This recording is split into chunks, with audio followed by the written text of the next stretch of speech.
حضور صلی اللہ تعالی علیہ وسلم نے فرمایا جو شخص بیماری سے فوت ہوا، جو شخص، قربان جاؤں میرے محبوب نے بیماری کا نام ہی نہیں لیا، فرمایا کوئی بھی بیماری ہو،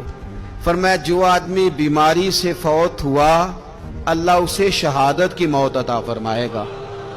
اور وہ عذاب قبر سے اور قبر کے امتحان سے بھی محفوظ رہے گا، اور حضور فرماتے ہیں اس کو صبح اور شام جنت کے باغوں میں سے رزق دیا جائے گا۔ جو کسی بھی بیماری سے مرا، یہ لوگ بیماری سے مر رہے ہیں تو لوگوں نے اچھوت سمجھ رہے ہیں، اچھوت، یہ اچھوت نہیں ہے، اس لیے کہ لوارث نہیں، یہ خدا رسول کے ماننے والے ہیں،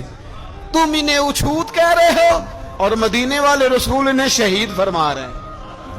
حضور نے فرمایا جو بیماری سے مرے شہید ہے، وہ قبر کے عذاب سے محفوظ رہے گا اور جنت کے باغوں میں سے اللہ رزق دے گا۔ لوگ کہتے ہیں دیکھو جی بڑا تانگ ہو کے دنیا سے گیا ہے، تو اس بندے کو بھی عذاب قبر نہیں ہوتا۔